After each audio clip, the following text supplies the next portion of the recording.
अस्सलाम वालेकुम students, welcome back to my channel KS online academy. उम्मीद है आप सब लोग खैरियत से होंगे। आज हम करने लगे हैं चैप्टर नंबर 4 के कुछ की पॉइंट्स डिस्कस और साथ ही साथ इसके कुछ हम एमसीक्यूज देखेंगे। तो सबसे पहले हमारे पास की पॉइंट्स हैं। फर्स्ट की पॉइंट है आपके पास, slope of straight line can be determined by 2 point formula. Slope of straight line को आप कैसे फाइंड आउट करते हैं? 2 पॉइंट फॉर्मूला से। 2 पॉइंट फॉर्मूला आपके पास क्या है? m is equal to delta y by delta x. Delta y means change in y, delta x means change in x।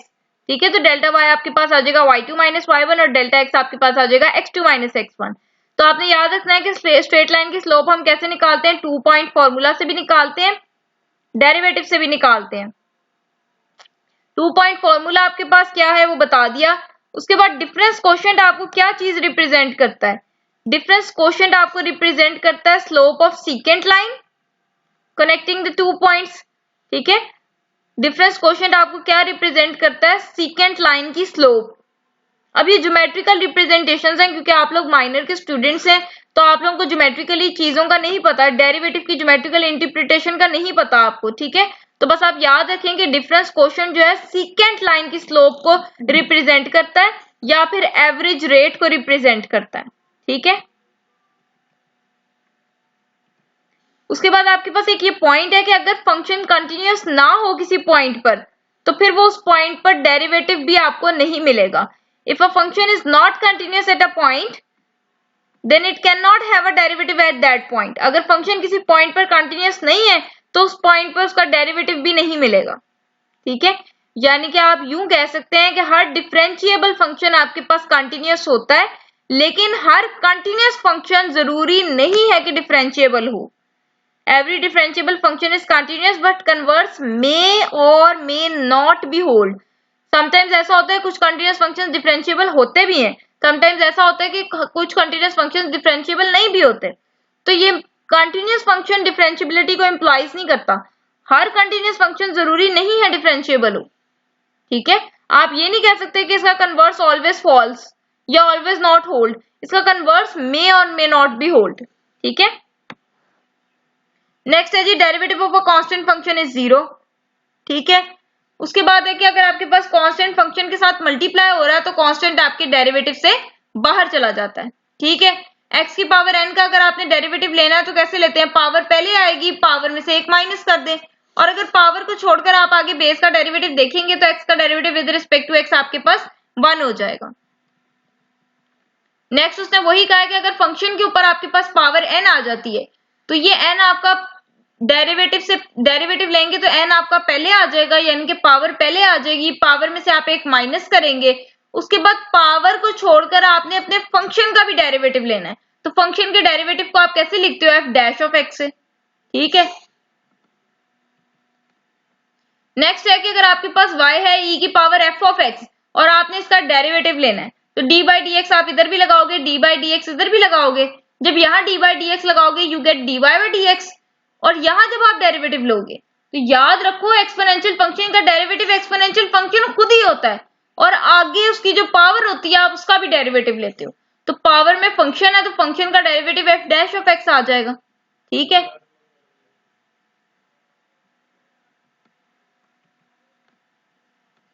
उसके बाद आपके पास है y is equal to a की पावर f ऑफ x। इसका अगर आपने डेरिवेटिव लेना है, अब देखो ये एक्सपोनेंशियल फंक्शन है। ठीक है, यहां पर आपका फंक्शन जो है ये पावर में आ रहा है। ठीक है, यहां पे भी आपकी पावर में आ रहा है, यहां पर भी पावर में आ रहा है। अब आप देखिए इसमें और इसमें क्या फर्क है।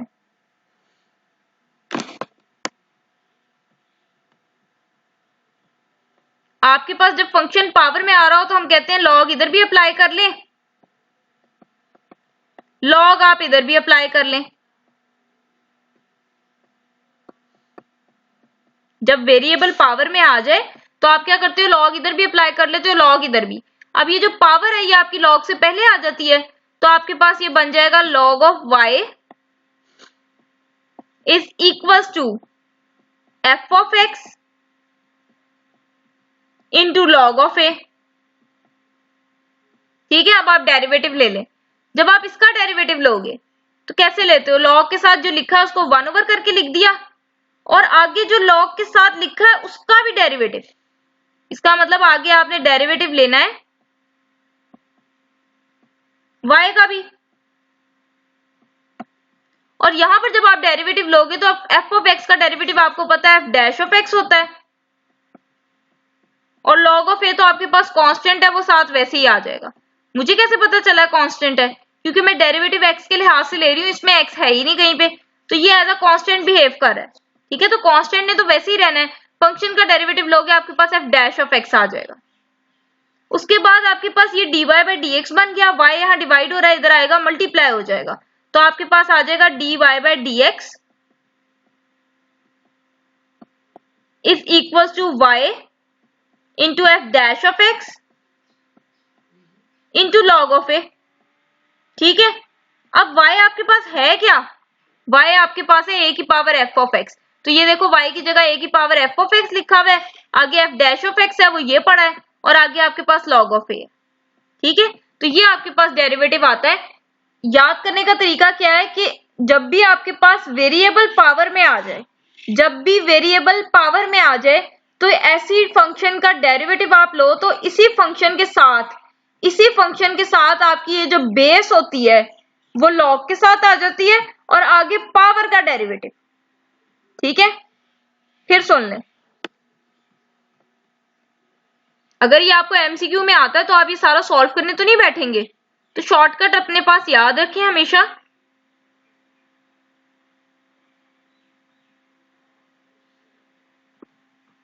जब भी आपका वेरिएबल यानी कि आपका x पावर में आ रहा हो, तो आपने ऐसे फंक्शन का जब डेरिवेटिव लेना है तो आप क्या करते हो, ये फंक्शन पहले खुद ही आता है, और साथ बेस में आपके पास ये जो बेस है ना, ये log के साथ आ जाती है, log ऑफ a आ जाएगा, और आगे जो पावर है उसका भी डेरिवेटिव, तो f ऑफ x का डेरिवेटिव लेंगे तो आपके पास f डैश ऑफ x आ जाएगा। अब आप सोच रहे होंगे कि यहाँ पर भी आपका फंक्शन जो है यानी कि x आपका वेरिएबल जो है वो पावर में है, तो हमने इधर log क्यों नहीं अप्लाई किया? तो देखिए इधर भी आप log अप्लाई करते हैं, आपके पास आता है log ऑफ y, यहां पर आप log अप्लाई करते हो आपके पास आता है log ऑफ e, और ऊपर पावर f ऑफ x है तो वो log से पहले आ जाएगी।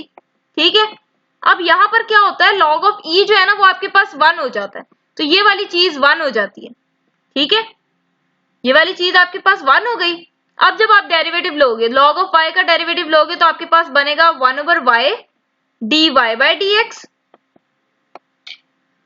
और यहाँ पे जब आप f ऑफ x का डेरिवेटिव लोगे तो आपके पास आ जाएगा f डैश ऑफ x। ठीक है, तो y यहाँ डिवाइड हो रहा है, इधर आकर मल्टीप्लाई हो जाएगा, और y है क्या, e की power f of x, y यहाँ डिवाइड हो रहा है, जब इधर लाओगे तो मल्टीप्लाई हो जाएगा, और y क्या है आपके पास, e की पावर f ऑफ x, और उसके साथ लिखा हुआ है f डैश ऑफ x। ठीक है, तो ये जो आपके पास e वाले फंक्शंस होते हैं ना, इसमें भी बेसिकली हम log ही ले रहे होते हैं, लेकिन वो log e जो है ना वो 1 हो जाता है, जिसकी वजह से आपको सिर्फ ये वाली चीज नहीं नजर आती, बाकी आप देखो ये एज इट इज आ जाता है, आगे फंक्शन का भी डेरिवेटिव है, और बेस को आप साथ log में लिखते हो, तो log e अगर आप यहाँ लिखते भी हो ना तो log e आपके पास 1 हो जाता है, इसलिए ये वाली चीज आपको यहां पर नजर नहीं आ रही। ठीक है,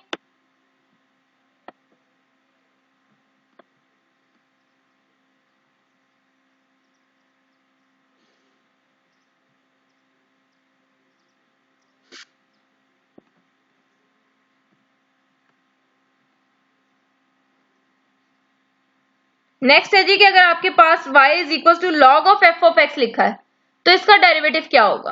देखिए y का डेरिवेटिव आपको पता है dy बाई dx हो जाना है।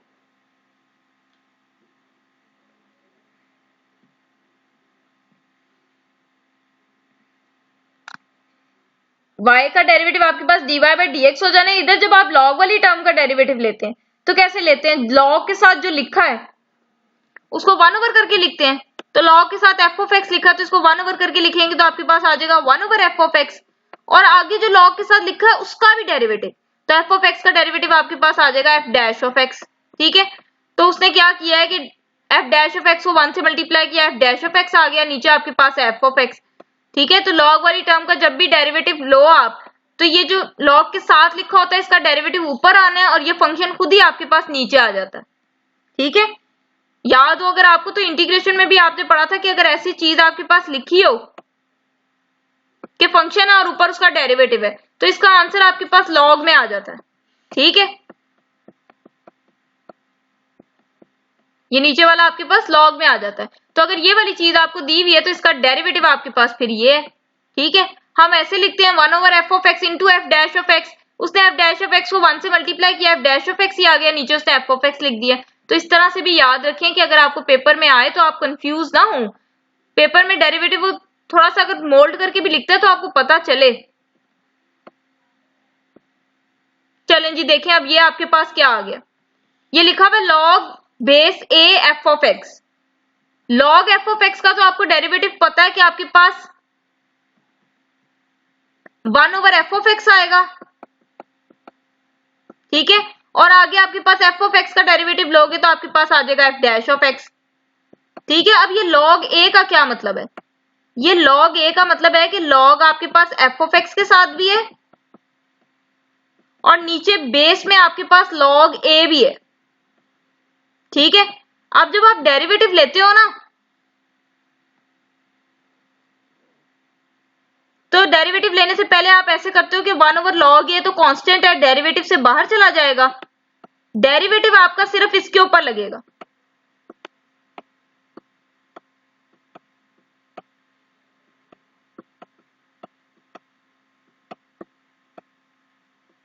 ठीक है।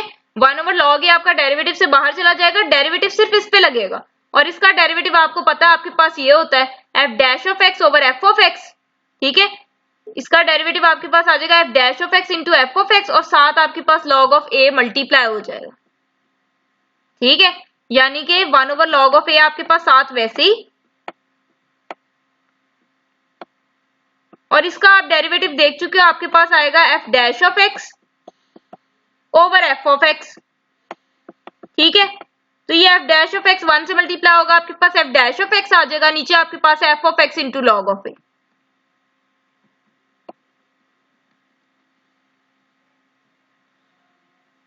अब पेपर में वो आपको ये कह सकता है कि लॉग ए की जगह वो लॉग 2 लिख दे, लॉग 10 लिख दे, ठीक है।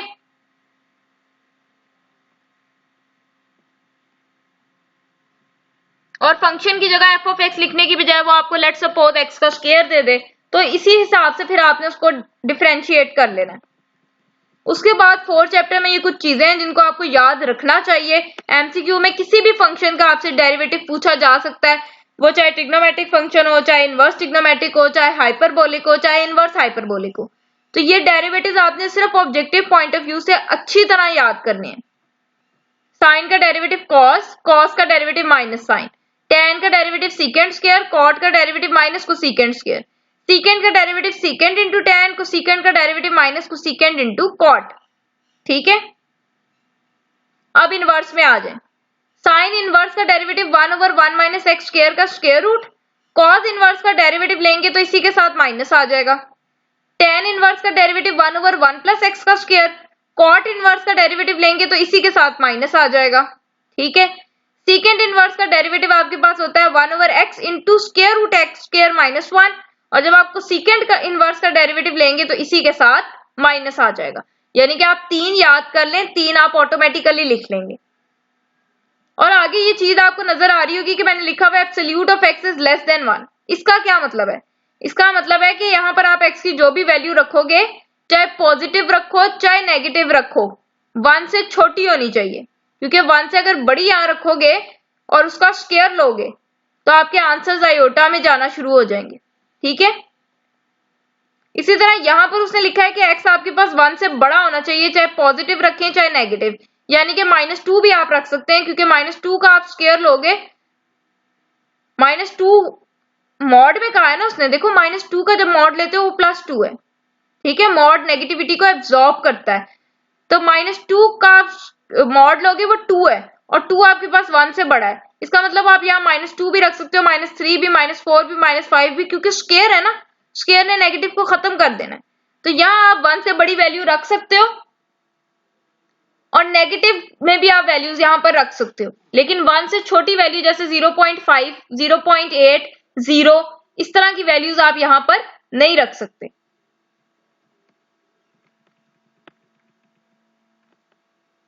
नेक्स्ट है जी हाइपरबोलिक।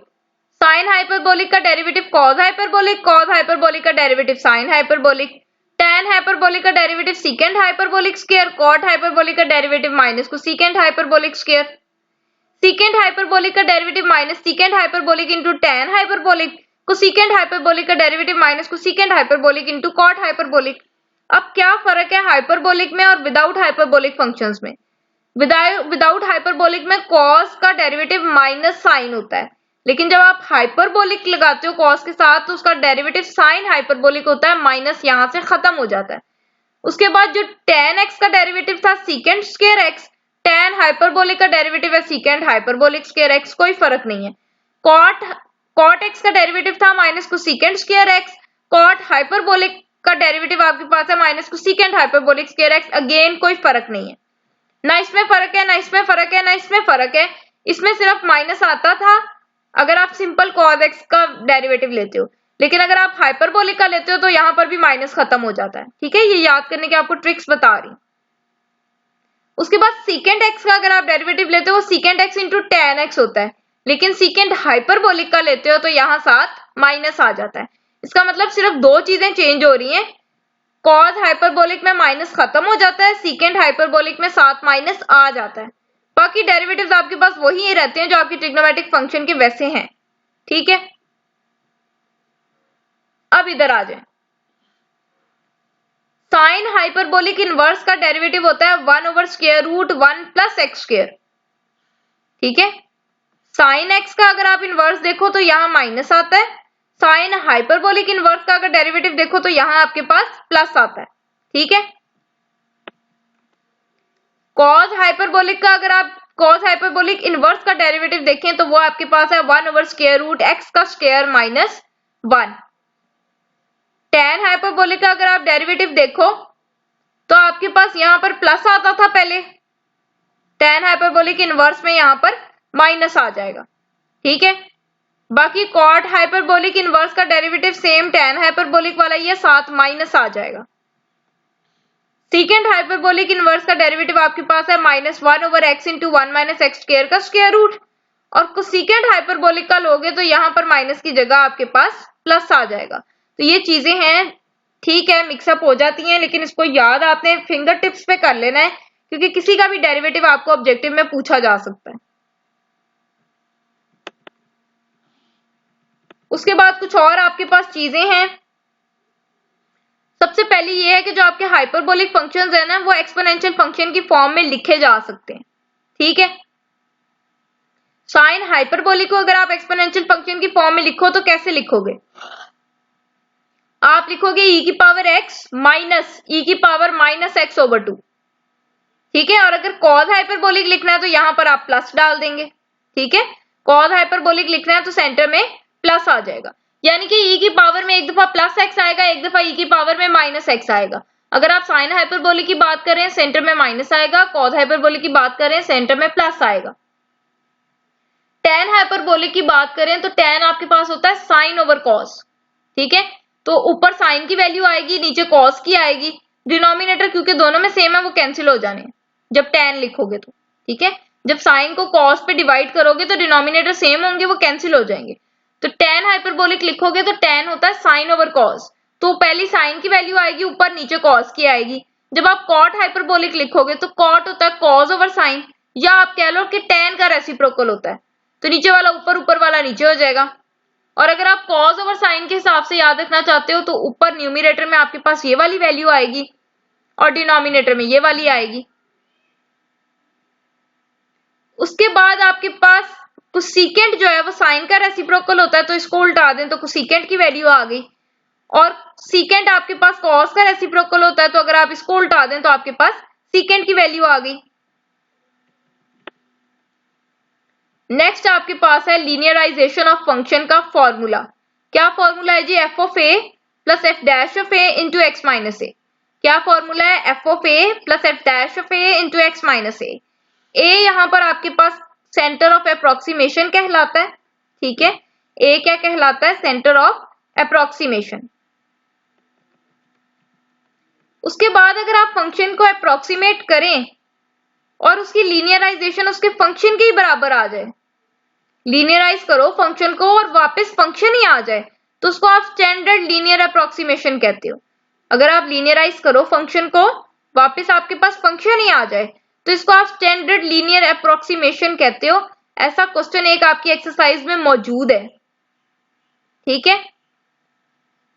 नेक्स्ट है कि अगर आप अप्रोक्सीमेट करते हो 1 प्लस एक्स की पावर k को, तो इसकी अप्रोक्सीमेशन का आंसर क्या आता है 1 प्लस के एक्स, ठीक है। और लास्ट की पॉइंट है आपके पास कि मैक्लॉरेन सीरीज जो है वो बेसिकली आपके पास टेलर सीरीज ही होती है, लेकिन वो जनरेट किस पॉइंट पर होती है, x इज इक्वल्स टू 0 पर। यानी कि टेलर सीरीज में अगर आप a की जगह 0 रख लें तो वो आपकी मैक्लॉरेन सीरीज बन जाती है, ठीक है। उसके अलावा आपके पास एक चीज और इंपॉर्टेंट है। इंपॉर्टेंट क्या है आपके पास, सीरीज याद रख लें। साइन एक्स की सीरीज होती है x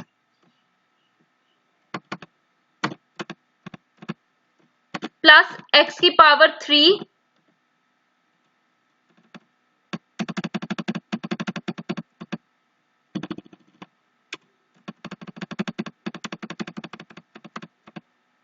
ओवर 3 फैक्टोरियल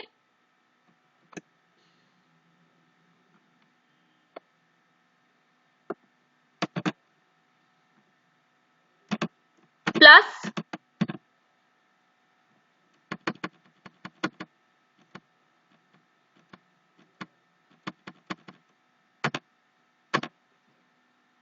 एक्स की पावर 5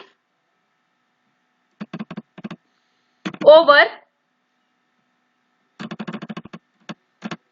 5 फैक्टोरियल, ठीक है। यानी कि ऑड पावर्स चलती है, एक्स की पावर 1 3 5, नीचे 1 का फैक्टोरियल 3 का फैक्टोरियल 5 का factorial plus and so on.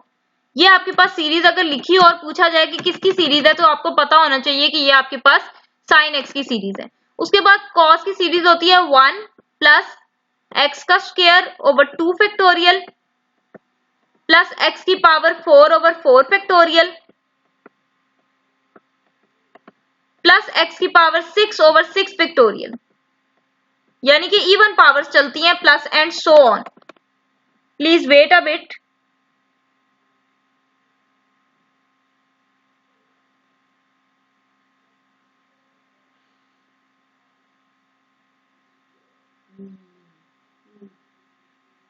एक बात का ध्यान रखना है कि कॉज में आपके पास अल्टरनेट साइन आते हैं, माइनस प्लस, ठीक है।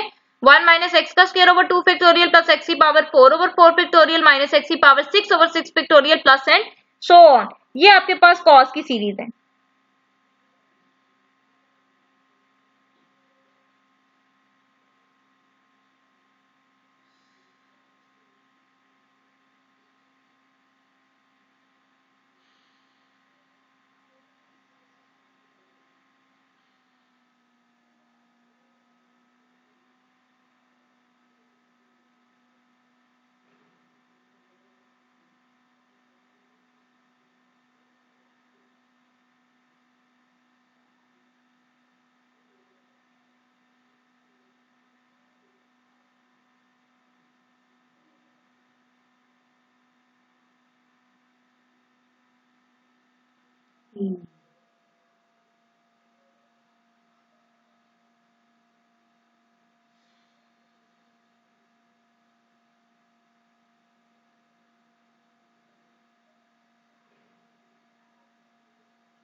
इसी तरह आपके पास एक सीरीज है e की पावर x की, तो e की पावर x की सीरीज भी देख लें। वो आपके पास होती है 1 प्लस एक्स का square over 2 factorial plus X की पावर 3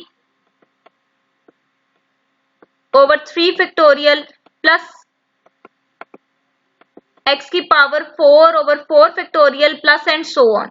तो मैं आपको याद करने का इसका तरीका भी बता देती हूँ। ये कुछ इंपॉर्टेंट सीरीज है, इनको आपने याद रखना है। और ईडब्ल्यू स्वास्की की बुक में इन्हीं की जो है आपके पास वो क्लोज फॉर्म भी दी हुई है, ठीक है। EW Swokowski chapter number 8 exercise 8.8 video lecture आपको मेरा यूट्यूब चैनल पर मिल जाएगा। उसमें आपके पास इन सब की क्लोज फॉर्म भी दी हुई है, ठीक है। तो वो भी आपने लाजमी देखनी है। तो देखें साइन एक्स की जब आपने सीरीज लिखनी है पावर ऑड चलेगी, पावर 1 आएगी, 3 आएगी, 5 आएगी, उसी हिसाब से आपके पास फैक्टोरियल्स आएंगे। जब आपने कॉस की सीरीज लिखनी है तो पावर आपके पास इवन चलनी है, 2 4 6 और स्टार्ट में 1 आएगा। 1 क्यों आएगा? क्योंकि यहाँ पर x की पावर 0 होती है, किसी नंबर की पावर 0, आंसर 1, और साइन आपके पास अल्टरनेट चलते हैं, plus minus and so on. ठीक है, और अगर आप e की पावर x की सीरीज लिखो तो ये इवन और मतलब कंसेक्टिव आते हैं। पहले x की पावर 0 थी, किसी नंबर की पावर 0, आपके पास यहाँ 1 आ जाएगा, फिर x की पावर 1 है, फिर 2 है, फिर 3 है, फिर 4 है, प्लस एंड सो ऑन, और जितनी x की पावर है नीचे उतना ही फैक्टोरियल है।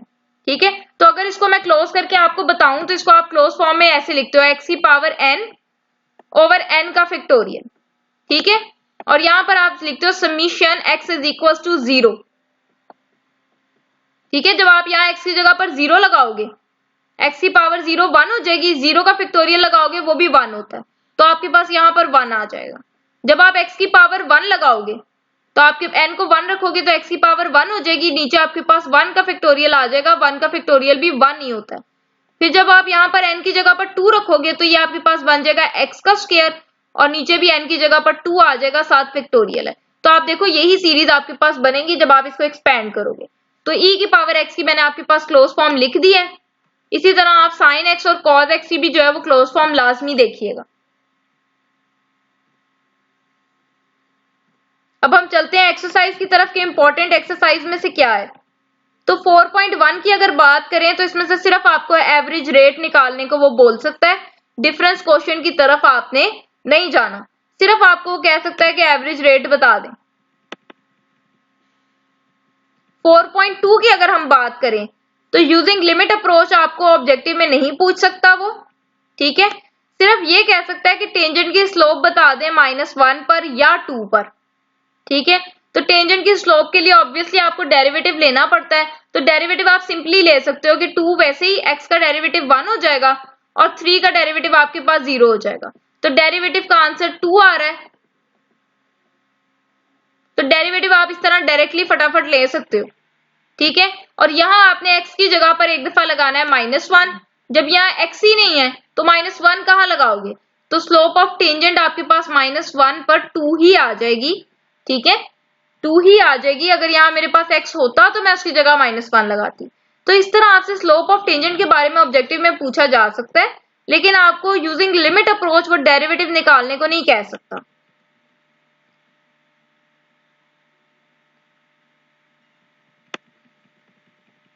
फोर 4.3 की अगर हम ऑब्जेक्टिव पॉइंट ऑफ व्यू से बात करें तो ऑब्जेक्टिव पॉइंट ऑफ व्यू से या तो इसका डेरिवेटिव आपको दे सकता है निकालने को, इसका डेरिवेटिव दे सकता है, इसका डेरिवेटिव दे सकता है। शुरू के जो आपके पास 4-5 क्वेश्चंस हैं उसका आपको डेरिवेटिव्स निकालने को आ सकते हैं ऑब्जेक्टिव में। ठीक है, इससे ज्यादा नहीं कुछ ऑब्जेक्टिव में आएगा क्योंकि आगे फिर लेंथी प्रोसेस है।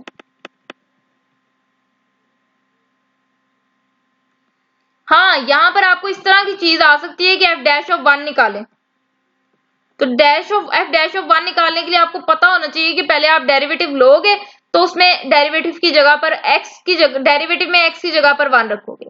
फिर सुन लें, अगर आपको वो कहता है कि आपने f'(1) निकालना है तो इसका मतलब है कि आपने पहले डेरिवेटिव निकालना है, डेरिवेटिव निकालने के बाद आपने उस डेरिवेटिव में x की जगह पर 1 रखना है। तो इस तरह की चीजें जो आपको छोटी छोटी इवेल्युएट करने वाली होती हैं वो आपको ऑब्जेक्टिव में आ सकती हैं। 4.4 की अगर हम बात करें तो इसमें से सिर्फ आपको पहला क्वेश्चन आ सकता है ऑब्जेक्टिव में, दूसरा आ सकता है, तीसरा आ सकता है, चौथा, पांचवा, छठा, बस, और ये 8वां। ऑब्जेक्टिव पॉइंट ऑफ व्यू से अगर आपको कुछ क्वेश्चंस देखने की जरूरत है तो वो 1, 2, 3, 4, 6, 8, 5 ये क्वेश्चन है, इसको आप ऑब्जेक्टिव पॉइंट ऑफ व्यू से देख लें, काफी है। ठीक है,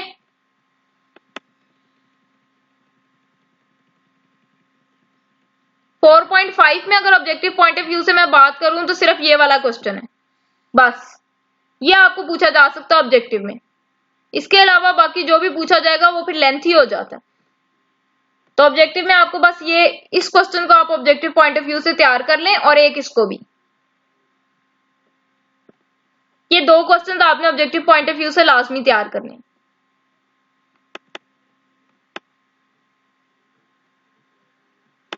एक ये वाला भी,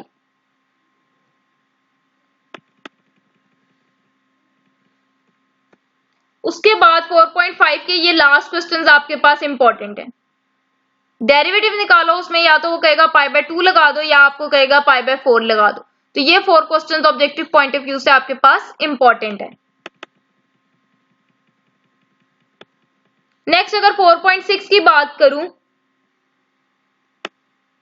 4.6 में आपके पास यही है कि डेरिवेटिव निकालो, डबल डेरिवेटिव निकालो, ट्रिपल निकालो, फोर्थ डेरिवेटिव तक तो वो आपको होप सो ऑब्जेक्टिव में नहीं जाता, 2 डेरिवेटिव्स तक आपके पास वो ऑब्जेक्टिव में जा सकता है। कोई भी फंक्शन दे देगा, उसे कहेगा उसको 2 टाइम्स डिफरेंशिएट करके आंसर बता दें, या हो सकता है कि वो फंक्शन इसी में से कोई दे दे और आपको डेरिवेटिव का बस एक डेरिवेटिव बताना है आपको, ठीक है। तो डेरिवेटिव आपको किसी भी फंक्शन का ऑब्जेक्टिव में आ सकता है। और जो आपके पास trigonometric inverse, trigonometric hyperbolic inverse, hyperbolic है, उनके आपने खास तौर पर याद रखने। या देखो इस तरह का क्वेश्चन, हायर ऑर्डर डेरिवेटिव 500 का पूछे तो 500 का हायर ऑर्डर डेरिवेटिव 0 है, ठीक है। e की पावर x का हायर ऑर्डर डेरिवेटिव पूछे तो e की पावर x का जितना मर्जी डेरिवेटिव ले लो, इसका हायर ऑर्डर डेरिवेटिव e की पावर x ही रहना है। तो इस तरह के छोटे छोटे क्वेश्चंस आपको एमसीक्यूज में पूछे जा सकते हैं। 4.8 की अगर बात करूं तो एमसीक्यूज में एक आपको क्वेश्चन नंबर 10 आ सकता है। क्वेश्चन नंबर 10 आपके पास वो फंक्शन है जिसको आप लीनियराइज करो तो आंसर आपके पास वापस यही फंक्शन आ जाएगा। ये आपके पास एक स्टैंडर्ड लीनियर फंक्शन है। स्टैंडर्ड लीनियर फंक्शन को आप कैसे जज करते हो, यानी कि अगर वो आपको कहता है कि आप चूज करो कि आपके पास स्टैंडर्ड लीनियर फंक्शन कौन सा है, और एमसीक्यू के ऑप्शन में वो आपको एक 7 नंबर दे देता है, एक 8 नंबर, एक 9 नंबर, एक 10 नंबर, तो इन चारों में से आपको कैसे पता चलेगा कि स्टैंडर्ड लीनियर फंक्शन कौन सा है। तो देखें, स्टैंडर्ड लीनियर फंक्शन वो होता है जो फंक्शन आपके पास लीनियराइज करने से पहले ही लीनियर हो। लीनियराइज करने से पहले ही जो फंक्शन आपके पास लीनियर हो वो स्टैंडर्ड लीनियर फंक्शन है। लीनियराइज करने से पहले ही जो फंक्शन आपके पास लीनियर है उसकी लीनियराइजेशन का आंसर भी वापस फंक्शन ही आना है। अब मुझे कैसे पता चला कि ये फंक्शन लीनियर है, क्योंकि यहाँ x की पावर 1 है और कहीं पे भी आपको x की पावर 1 नजर नहीं आ रही, तो ये ऑलरेडी लीनियर फंक्शन है। इसको अगर आप लीनियराइज करोगे तो वापस आप इसी फंक्शन पे पहुंच जाओगे, ठीक है। तो ये आपके पास स्टैंडर्ड लीनियर फंक्शन है। सिर्फ क्वेश्चन नंबर 10 आप ऑब्जेक्टिव पॉइंट ऑफ व्यू से देख लें और क्वेश्चन नंबर 13 देख लें, ये तो मैं आपको की पॉइंट्स में बता चुकी हूं, और क्वेश्चन नंबर 15 देख लें ऑब्जेक्टिव पॉइंट ऑफ व्यू से। 4.9 में से आपको कुछ भी नहीं आ सकता ऑब्जेक्टिव पॉइंट ऑफ व्यू से। नेक्स्ट आ जाए अब एमसीक्यूज की तरफ। If a x1 y1 and b x2 y2 be 2 points then m is equals to 2 point slope का आपको मैं फॉर्मूला बता चुकी हूं, y2 minus y1 over x2 minus x1। इसको करेक्ट कर लें, y2 minus y1 over x2 minus x1, ये आपके पास फॉर्मूला है 2 पॉइंट स्लोप का। स्लोप ऑफ सीकेंड लाइन कनेक्ट्स कितने पॉइंट्स को कनेक्ट करती है, 2 पॉइंट्स को। ये भी मैं आपको की पॉइंट्स में बता चुकी हूं जब आपने वो वाला पॉइंट डिस्कस किया था, difference coefficient represents the slope of secant line connecting 2 points, ठीक है। तो उसमें ये आप चीज कवर कर चुके हैं। उसके बाद है जी कि आपने स्लोप ऑफ लाइन निकालनी है। एक पॉइंट आपको ये दिया है, दूसरा पॉइंट आपको ये दिया हुआ है। तो स्लोप ऑफ लाइन निकालने का फॉर्मूला आपके पास होता है y2 minus y1 over x2 minus x1, ठीक है। तो ये आपका x1 पॉइंट है, ये आपका y1 पॉइंट है, ये आपका x2 पॉइंट है और ये आपका y2 पॉइंट है। तो यहां वैल्यूज रख लें, y2 9 है, y1 1 है, तो मैंने y2 की जगह लिखा 9, आगे माइनस है, y1 की जगह मैंने लगाया 1, x2 मेरे पास 3 है,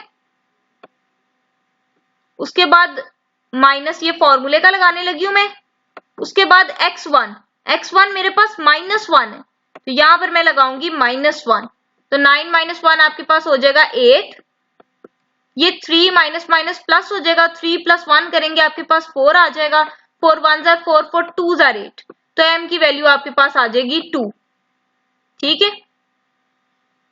इसी तरह से यहां पर भी आपने जब स्लोप निकालनी है, m का क्या मतलब है, स्लोप, तो स्लोप निकालनी है तो आपने निकालना है y2 minus y1 over x2 minus x1। ये आपके पास y2 है, ये आपके पास y1 है, तो y2 माइनस y1 करेंगे 9 माइनस 3 करेंगे तो आपके पास आ जाएगा 6। x2 माइनस x1 करेंगे तो x2 आपके पास 4 है, x1 आपके पास 2 है, तो 4 माइनस 2 करेंगे तो यू गेट 2। तो इसको डिवाइड कर दें तो आपके पास आ जाएगा 3। ठीक है,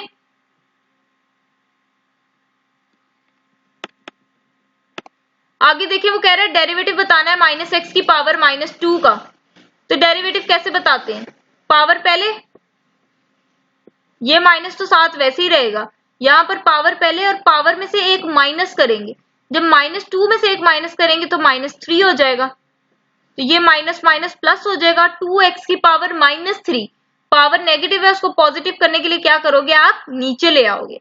आप में से मोस्टली स्टूडेंट्स होंगे जो इसको टिक कर देंगे, ये गलत है, आपके पास माइनस माइनस प्लस आना चाहिए यहाँ। ठीक है, अब देखें ये उसने कर दी ना वही वाली बात, 4.2 का लास्ट से उसने आपको क्वेश्चन दिया। देखें क्या करना है, उसने कहा पहले डेरिवेटिव निकालें। x की पावर 3 का डेरिवेटिव क्या होगा, पावर पहले आएगी, पावर में से एक माइनस कर दें, 3x का स्क्वायर आ जाएगा। उसके बाद आपने कहा डेरिवेटिव किस पॉइंट पर निकालना है, x इज इक्वल टू -1 पर। इसका मतलब उसने ना ऐसे लिखने की बजाय उसने आपको कह दिया डेरिवेटिव निकालें at x is equal to -1 पर। तो डेरिवेटिव में x की जगह पर -1 रख दें। -1 का स्क्वायर 1 होता है, 1 को आप 3 से मल्टीप्लाई करेंगे, आपके पास आ जाएगा 3। उसके बाद है जी डेरिवेटिव आपने निकालना है y is equal to 1 over x का at x is equal to 2 पर। ठीक है, अब उसने आपको ये नहीं कहा कि आप स्लोप ऑफ टेंजेंट निकालें x इज इक्वल टू 2 पर, उसने सीधी तरह कह दिया कि डेरिवेटिव में आप x की जगह पर 2 रख लें। तो पहले डेरिवेटिव ले लें, 1 ओवर x का जब आप डेरिवेटिव लोगे आपके पास आ जाएगा -1 ओवर x स्क्वायर। कैसे, 1 ओवर x है ना, इसको लिख सकती हूँ x की पावर -1, इसका आपने लेना है डेरिवेटिव।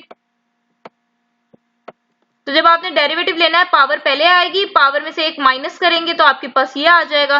पावर नेगेटिव है, इसको पॉजिटिव करने के लिए आप नीचे ले आए, तो ये आपके पास डेरिवेटिव आ जाएगा। अब जब यहाँ x की जगह 2 रखोगे तो 2 का स्क्वायर क्या हो जाएगा, 4, तो ये -1 ओवर 4 आंसर आ जाएगा।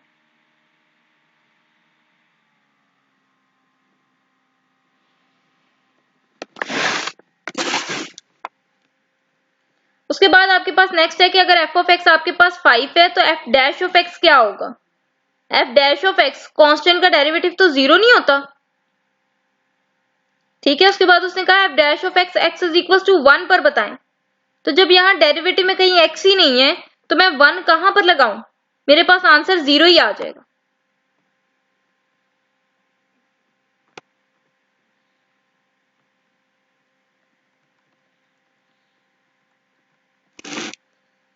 नेक्स्ट आप देखिए उसने कहा 2x माइनस 3 की आपने स्लोप बतानी है x इज इक्वल टू -1 पर। तो याद रखो स्लोप का मतलब है कि आपने डेरिवेटिव बताना है x इज इक्वल टू -1 पर। तो पहले डेरिवेटिव ले लें,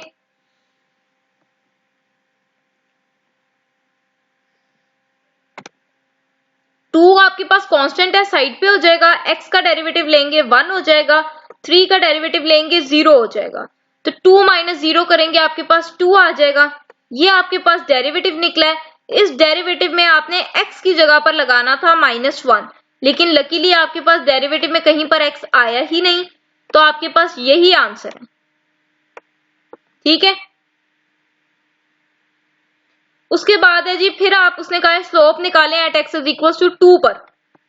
तो स्लोप का मतलब है आपने पहले डेरिवेटिव लेना है, माइनस वैसे ही x स्क्वायर का जब डेरिवेटिव लेंगे आपके पास आ जाएगा 2x, 5 का डेरिवेटिव आपके पास है 0, तो -2x प्लस 0 का मतलब है आपके पास है -2x।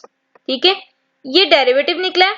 उसके बाद डेरिवेटिव में उसने कहा x की जगह पर क्या लगाना है 2, तो जब आप यहाँ 2 लगाओगे तो -2 इंटू 2 आपके पास -4 आ जाएगा। सिमिलरली जब आप इसको सॉल्व करोगे आपके पास आ जाएगा -10। ठीक है, नेक्स्ट है जी the process of finding the derivatives is called differential. ठीक है, जिसमें आप डेरिवेटिव्स फाइंड करते हो उसको आप कहते हो डिफरेंशिएशन।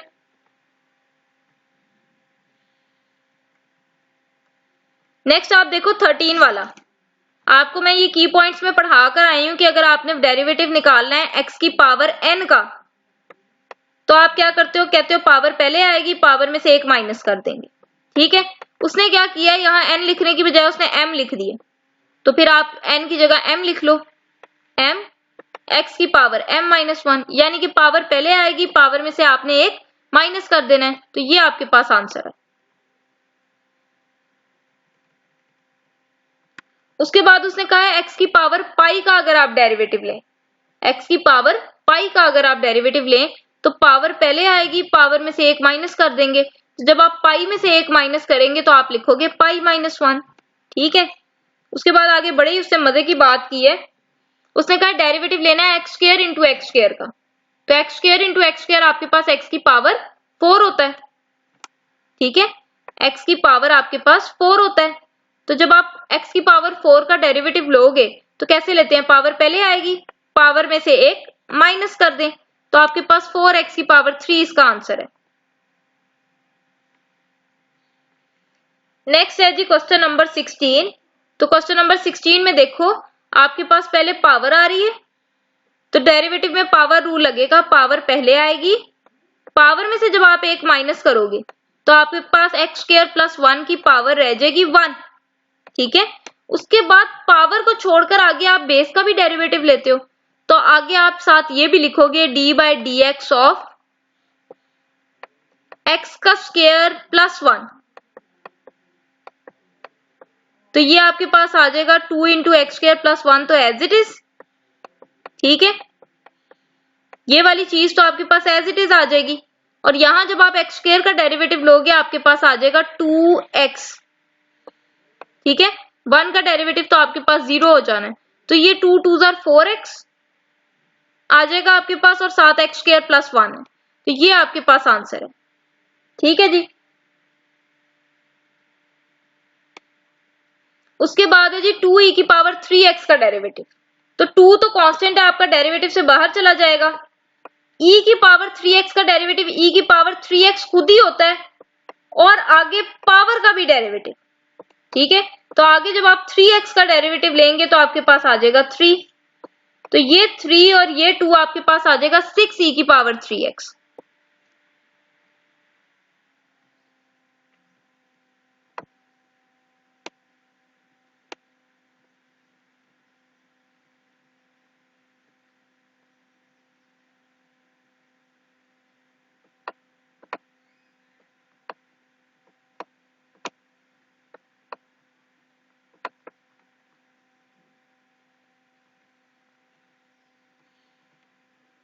नेक्स्ट है जी e की power x square minus X का डेरिवेटिव, तो e की power x square minus X का डेरिवेटिव ये खुद ही है। ठीक है, और आगे आपने इस पावर का भी डेरिवेटिव लेना है। ठीक है, e की power x square minus X का डेरिवेटिव e की power x square minus x खुद ही है, और आगे आपने इस एक्स स्क्वायर माइनस एक्स का भी डेरिवेटिव लेना है, तो जब आप एक्स स्क्वायर का डेरिवेटिव लोगे आपके पास आ जाएगा 2x, और जब आप x का डेरिवेटिव लोगे तो आपके पास आ जाएगा -1, तो ये आपके पास आंसर है। ठीक है, नेक्स्ट है जी log ऑफ 2x का डेरिवेटिव लें, तो log ऑफ 2x, log के साथ जो लिखा उसको पहले 1 ओवर करके लिख दो, और आगे जो log के साथ लिखा है उसका भी डेरिवेटिव, तो 2x का डेरिवेटिव आप जब लोगे आपके पास 2 आ जाएगा, ये 2 इस 2 से कैंसिल हो जाएगा, आपके पास 1 ओवर x आंसर आ जाएगा। ठीक है, उसके बाद देखिए उसने कहा log x स्क्वायर का डेरिवेटिव, तो log के साथ जो लिखा है उसको सबसे पहले तो 1 ओवर करके लिख दें। ठीक है, उसके बाद जो log के साथ लिखा है आगे उसका भी डेरिवेटिव, तो जब आप x स्क्वायर का डेरिवेटिव लेंगे आपके पास 2x आ जाएगा, तो यहां से एक पावर इस पावर से कट जाएगी, आपके पास आ जाएगा 2 ओवर x, तो ये मैंने लगा दिया, आपके पास आंसर है जी 2 ओवर x। उसके बाद है जी y is equal to square root 2x का डेरिवेटिव लें, तो स्क्वायर रूट 2x का डेरिवेटिव आपने लेना है, पावर इसके ऊपर 1 ओवर 2 है, तो जब आप डेरिवेटिव लोगे आप लिखोगे पावर पहले। ठीक है, पावर में से एक माइनस करना है। ठीक है, और पावर को छोड़ोगे, जब आप ये पावर है इसको जब आप छोड़ोगे तो आगे बेस का भी डेरिवेटिव, तो 2x का जब आप आगे डेरिवेटिव लोगे आपके पास आ जाएगा 2। ये 2 इस 2 से कैंसिल हो जाएगा, आपके पास यहां पर आ जाएगा 2x की पावर 1 माइनस 1/2 करो तो आपके पास आता है -1/2। ठीक है, एलसीएम लेके इसको सॉल्व कर लें, आपके पास आ जाएगा -1/2। तो पावर नेगेटिव है, इसको पॉजिटिव करने के लिए आप नीचे ले आओ, ऊपर 1/2 डाल लो या स्क्वायर रूट डाल लो, एक ही बात है। तो ये आपके पास आंसर है। ठीक है, e की पावर 3 का डेरिवेटिव, इसमें कहीं x नजर आ रहा है आपको? नहीं आ रहा, कहीं x है ही नहीं, इसका मतलब है ये कांस्टेंट है, और कांस्टेंट का डेरिवेटिव आपके पास क्या होता है? 0 होता है। ठीक है, यहां पे ना कर दीजिएगा पावर, पहले पावर में से एक माइनस किया।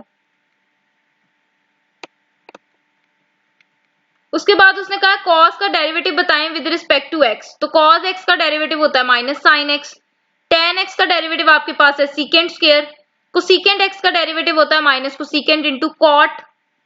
ठीक हो गया यहां तक?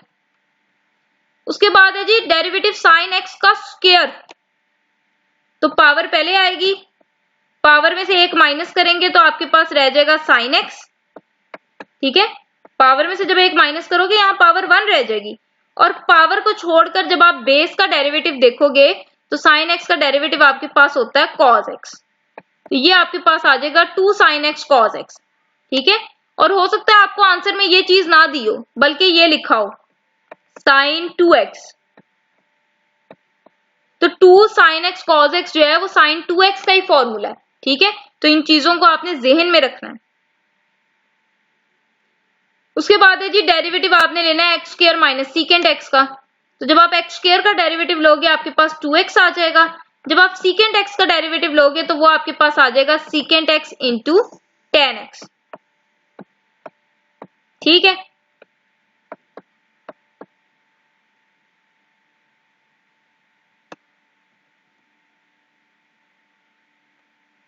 नेक्स्ट है जी एफ ऑफ एक्स आपके पास है साइन एक्स, और वो कह रहा है एफ डैश निकालें पाई बाय 2 पर, तो पहले एफ डैश निकाल लो। साइन एक्स का डेरिवेटिव क्या होता है आपके पास? साइन एक्स का डेरिवेटिव आपके पास होता है कॉस एक्स। ठीक है, उसके बाद वो कह रहा है कि डेरिवेटिव में एक्स की जगह पर आप रख दें पाई बाय 2, तो जब यहां पर आप रखोगे कॉस पाई बाय 2, तो कॉस पाई बाय 2 का मतलब है कॉस 90, और कॉस 90 आपके पास होता है 0। ठीक है,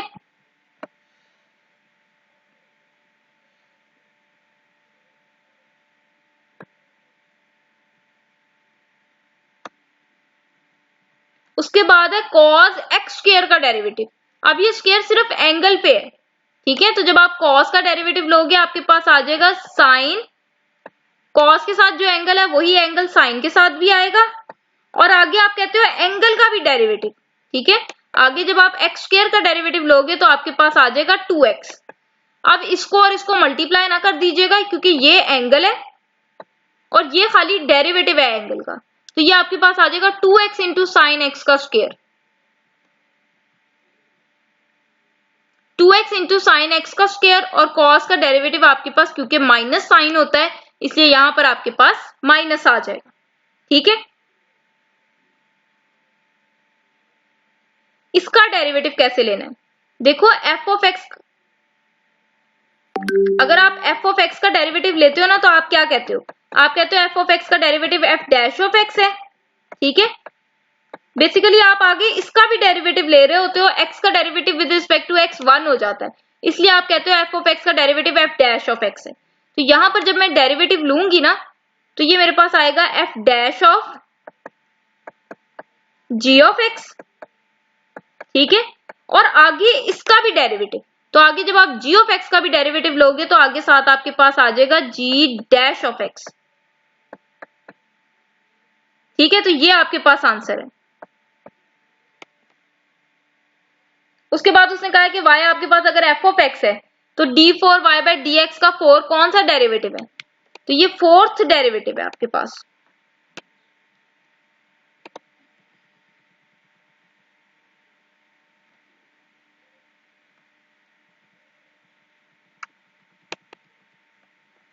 उसके बाद देखें जी x की पावर 4 का वो कह रहा है ट्रिपल डेरिवेटिव लें, तो लेना शुरू करते हैं। पहला डेरिवेटिव जब लेंगे पावर पहले आएगी, पावर में से एक माइनस कर दें, ठीक है, ये पहला हो गया। अब दूसरा लेने लगे, दूसरे में ये 4 तो कांस्टेंट है, साइड पर कर लें। डेरिवेटिव आपने सिर्फ x की पावर 3 का लेना है, तो x की पावर 3 का डेरिवेटिव आप लोगे तो पावर पहले आएगी, पावर में से आप एक माइनस कर दोगे, तो दूसरा डेरिवेटिव आपके पास आया 4 3 12x का स्क्वायर। अब तीसरा डेरिवेटिव लेने लगे, जब आप तीसरा डेरिवेटिव लोगे 12 कांस्टेंट है, उसको साइड पे कर लो। जब आप x स्क्वायर का डेरिवेटिव लोगे तो ये आपके पास 2x आ जाएगा, तो 12 2 आपके पास आया है 24x, तो तीसरा डेरिवेटिव आपके पास ये है, ठीक है। उसके बाद अगला क्वेश्चन देखें,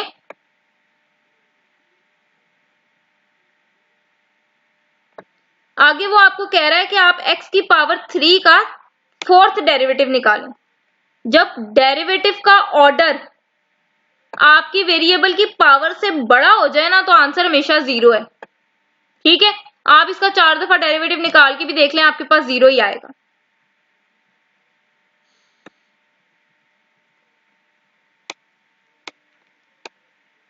उसके बाद है जी साइन 2x का डबल डेरिवेटिव लेना है, तो साइन 2x का डेरिवेटिव, साइन का डेरिवेटिव आपके पास होता है कॉस, साइन के साथ अगर एंगल 2x है तो कॉस के साथ भी एंगल 2x आ जाएगा, और आगे एंगल का भी डेरिवेटिव, तो जब आप 2x का डेरिवेटिव लोगे तो आपके पास यहां पर साथ आ जाएगा 2, ठीक है। ये पहला डेरिवेटिव हो गया।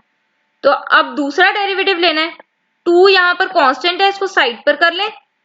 कॉस का डेरिवेटिव आप लेंगे, आपके पास आ जाएगा माइनस साइन, क्योंकि कॉस के साथ एंगल 2x लिखा है, इसलिए साइन के साथ भी एंगल 2x आ जाएगा, और आगे एंगल का भी डेरिवेटिव, तो जब आप इस 2x का डेरिवेटिव लेंगे तो आपके पास आ जाएगा 2, तो ये 2 और ये 2 आपके पास हो जाएगा 4, ये माइनस है तो ये आपके पास आ जाएगा -4 sin 2x, ठीक है।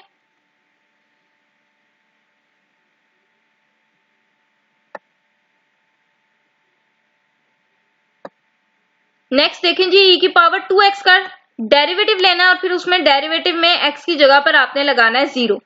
तो पहले तो डेरिवेटिव लें, e की पावर 2x का डेरिवेटिव आपके पास e की पावर 2x खुद ही होता है, ठीक है, और आगे इसकी पावर का भी डेरिवेटिव, तो जब आप आगे 2x का डेरिवेटिव लोगे तो वो आपके पास आ जाएगा 2, ठीक है। इसका मतलब आपके पास f डैश ऑफ x आया है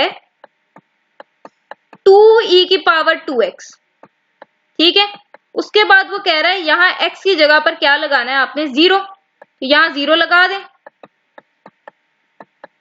ये आपके पास आ जाएगा 2 इंटू ई की पावर, यहाँ 0 लगाओगे 0 2 से मल्टीप्लाई होगा 0, किसी नंबर की पावर 0 1 और साथ आपके पास लिखा है 2, तो ये 2 1 आपके पास आ जाएगा 2, ठीक है। आगे चलते हैं,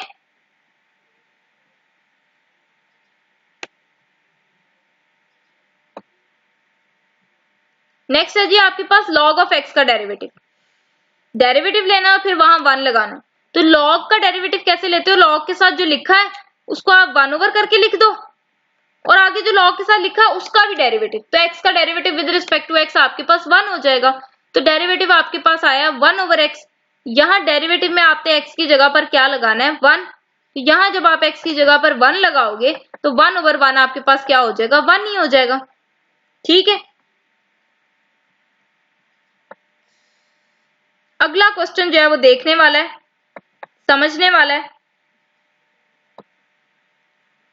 पहले आप ये देख लें, सीकेंड इनवर्स का डेरिवेटिव आपके पास होता है 1 over x into square root x का स्क्वायर -1, ठीक है, ये आपको याद रखना है। उसके बाद अब हम करने लगे ये वाला क्वेश्चन, यहां पे देखो y आपके पास इक्वल है 2x की पावर 2 के, जब आप दोनों तरफ लॉग लोगे, लॉग इधर भी लोगे, लॉग आप इधर भी लोगे, तो ये जो आपकी पावर है ये लॉग से पहले आ जाएगी, आपके पास आ जाएगा x का square into log of 2, x का स्क्वायर इंटू लॉग ऑफ 2, और यहां पर आपके पास लिखा हुआ है लॉग ऑफ y, ठीक है। अब आप डेरिवेटिव ले लें, जब आप लॉग y का डेरिवेटिव लोगे तो लॉग के साथ जो लिखा है उसको 1 ओवर करके लिख दो, और आगे जो log के साथ लिखा है उसका भी डेरिवेटिव, तो ये आपके पास बन जाएगा dy/dx। यहां पर जब आप x स्क्वायर का डेरिवेटिव लेंगे तो आपके पास आ जाएगा 2x log of 2, क्योंकि कांस्टेंट है वो साथ वैसे ही रहना है। मुझे कैसे पता चला कांस्टेंट है? क्योंकि इसमें x शामिल नहीं है। मैं डेरिवेटिव जब विद रिस्पेक्ट टू x ले रही हूं और उसमें x ही शामिल नहीं है, तो फिर ये वाली चीज एज अ कांस्टेंट बिहेव करती है। ठीक है, उसके बाद y यहां मेरे पास डिवाइड हो रहा है, इधर आएगा तो मल्टीप्लाई हो जाएगा, तो डेरिवेटिव मेरे पास आ जाएगा y multiply by 2x multiply by log of 2। ठीक है, अब y मैंने रखा किसको था? 2 की पावर x स्क्वायर को, इसी को y कहा था ना, तो यहां पर आप y की जगह उसकी वैल्यू लगा लें 2 की पावर x का स्क्वायर, आगे आपके पास लिखा है 2x, आगे आपके पास लिखा है log ऑफ 2। ठीक है,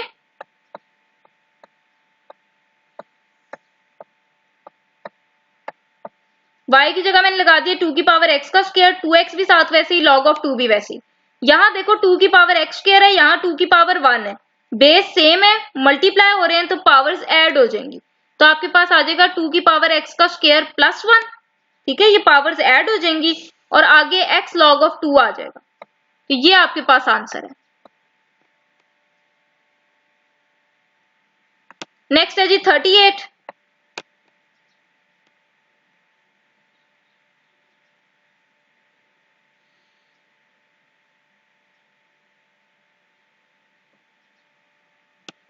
तो 38 देखें जी, उसने आपको कहा है log 2x, log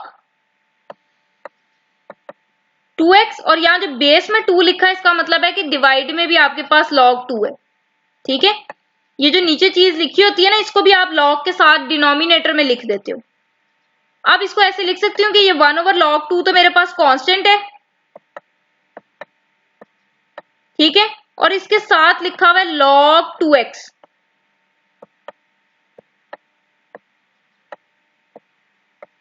अब जब मैंने डेरिवेटिव लेना है ना, तो डेरिवेटिव सिर्फ इसका लेना है, मैंने सिर्फ इसका डेरिवेटिव लेना है, क्योंकि ये तो कांस्टेंट है और कांस्टेंट मेरा डेरिवेटिव से बाहर हो जाता है। ठीक है, तो जो कांस्टेंट है वो तो साथ आपके पास वैसे ही चलेगा। इसका जब आप डेरिवेटिव लोगे तो log के साथ जो लिखा है उसको आप 1/, करके लिख देते हो। ठीक है, और आगे जो log के साथ लिखा है उसका भी डेरिवेटिव, तो 2x का डेरिवेटिव आपके पास 2 होता है, ये 2 इस 2 से कैंसिल हो जाएगा, तो आपके पास आंसर आएगा 1/x इंटू log ऑफ 2। तो ये आपके पास आंसर है। ठीक है, ये आप कर चुके हैं। उसके बाद लास्ट आपके पास है जी कि cos हाइपरबोलिक 2x का आपने डेरिवेटिव देखना है।